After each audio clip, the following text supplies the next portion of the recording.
Imagine standing on a beach as the tide rolls in and out. At first glance, it feels random, but if you stay long enough, you notice a rhythm. The water advances, then retreats, always repeating in a cycle.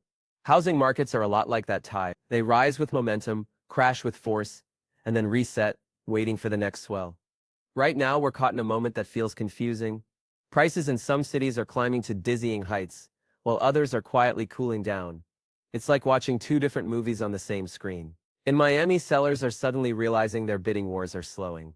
Meanwhile, San Diego is still celebrating record highs as if the party never ended. If you only look at one market, you'll miss the bigger picture. Here's the truth. Affordability is the worst it has been in decades. Wages have inched upward, but home prices sprinted ahead. The result is a generation that feels like they're chasing a train they'll never catch. And yet, in 24 major metro areas across the United States, that runaway train has started slowing down. Inventory is building, buyers are hesitating, sellers are cutting their prices. But before we jump into lists of which cities are falling and which are still climbing, let's step back. Housing has a rhythm. Just as the tide is pulled by the moon, the housing market is pulled by forces we often overlook: seasonality, credit cycles, government policy, and human psychology. Take seasonality. Every spring and summer, real estate agents brace themselves for chaos. Families prefer to move when school is out. Sellers polish their lawns, plant fresh flowers, and list their homes in the hope of catching those eager buyers. By winter, enthusiasm fades. Who wants to trudge through snow to tour a house? This pattern is so reliable that sales between February and March can spike by a third, and prices nudge up a few percentage points almost on cue. But seasonality is only the surface story. Beneath it lies something larger, almost mythic in its predictability: the so-called 18-year real estate cycle. A British economist named Fred Harrison noticed it more than a century ago. 14 years of steady expansion, followed by 4 years of decline, repeating like a drumbeat through history. He predicted the crash of the 1990s. He called the meltdown of 2008, and if his model holds, the next major downturn could arrive around. Does that mean you should mark your calendar for a collapse? Not exactly. Cycles are like weather forecasts. They guide us, but storms can arrive sooner or later than expected. Policy shifts, interest rate changes, and human panic can bend the pattern. But even if the dates blur, the rhythm is hard to deny. Booms lead to busts. Fear turns to greed, then back to fear again. Think about the so-called winner's curse. It's when people buy simply because everyone else is buying. They convince themselves that prices will always rise, that they can never lose. It happened in the stock market before the dot-com crash. It happened with tulips in 17th century Holland, and it happens in real estate every cycle. The curse is not that you lose money instantly. It's that you wake up holding an asset that no longer climbs, while your debt obligations stay fixed. Now let's bring this down to earth.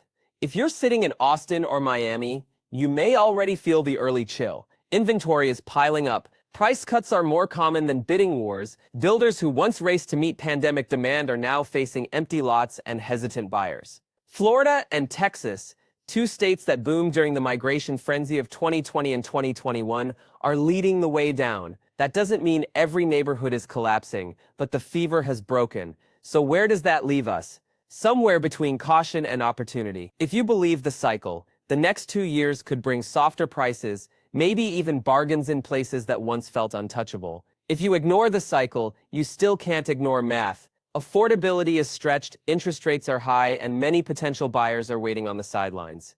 This is not a story of doom. It's a reminder that markets breathe. They expand, they contract, and the people who do best are not the ones who time every tick, but those who understand the rhythm and position themselves patiently. Have you noticed how everything we buy seems to be shrinking? Bags of chips with more air than food, cereal boxes taller but emptier, even chocolate bars sliced thinner while the price tag stays the same. That quiet trick is called shrinkflation. And now, believe it or not, it's arrived in housing. For decades, the size of the average American home kept expanding. Families got smaller, but floor plans grew larger. Builders chased square footage because bigger houses brought bigger profits. Buyers, too, wanted more: extra bedrooms, oversized living rooms, and closets you could almost get lost in.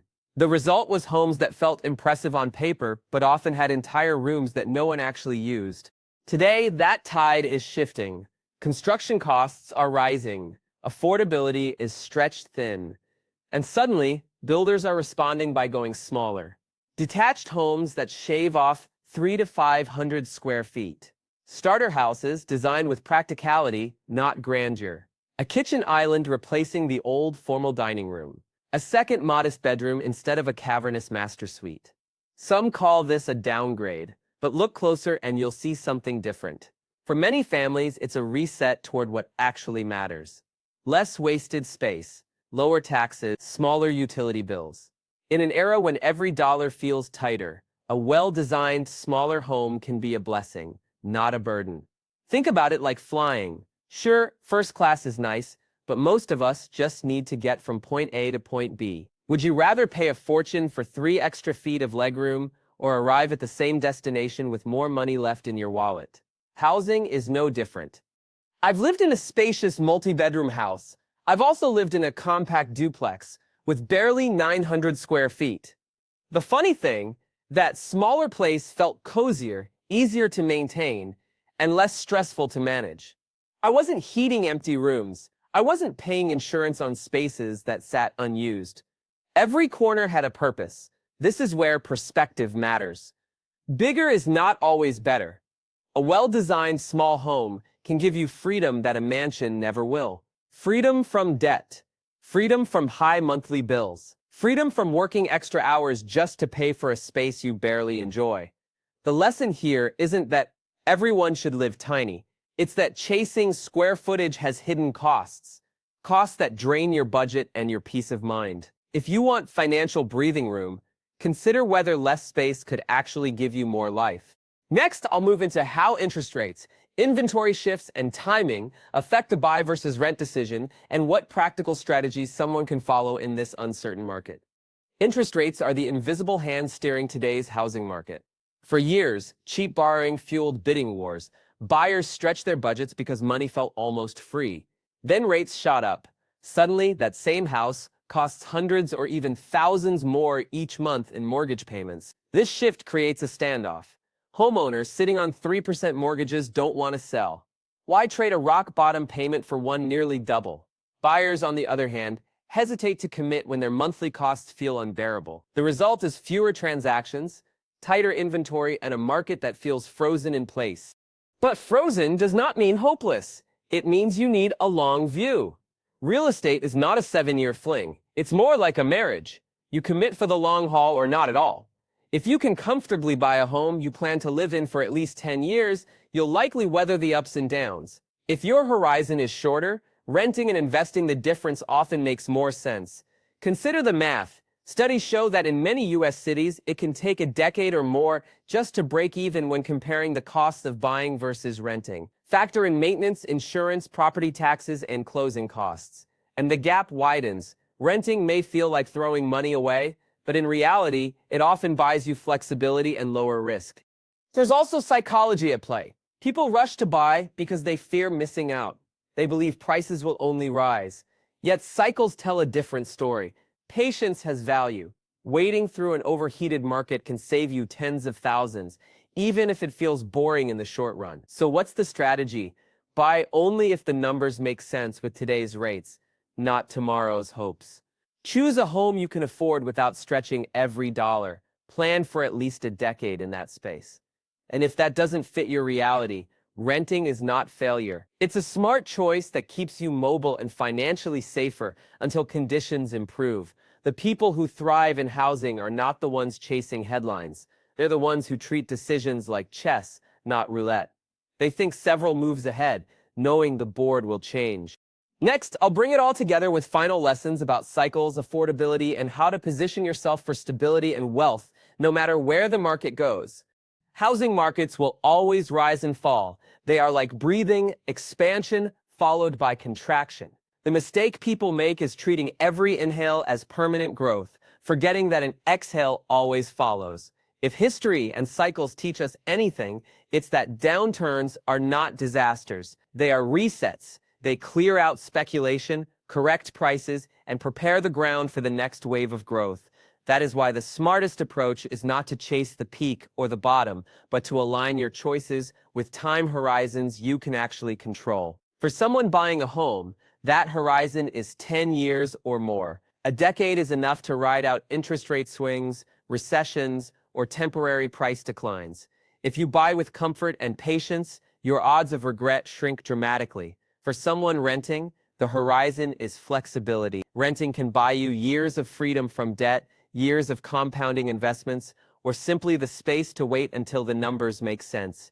The hidden trap is comparison. Looking at a neighbor who just bought and feeling left behind. Watching headlines about surging prices and fearing you'll miss out forever. But money rewards discipline, not envy. The best deals often come to those who resist the noise and stick to their plan. Cycles will continue. Interest rates will rise and fall. Builders will chase trends and overbuild. Analysts will argue about timing. None of that changes the core lesson. Wealth comes to those who play the long game, not the short one. So, as you think about housing, remember this: bigger is not always better. Timing is not everything. And renting is not wasted money. The real win is choosing stability over speculation, clarity over panic, and patience over fear. If you can do that, the market, whether rising, falling, or somewhere in between, will eventually work in your favor. If this video gave you clarity, take a moment to like it, subscribe to the channel, and leave a comment with your thoughts. Share this video with someone you care about who might be wrestling with the same questions. I wish you luck in your journey, whether you're renting, buying, or simply waiting for the right moment. And if you want more insights, feel free to explore the other videos on this channel. Until then, take care, and I'll see you in the next one.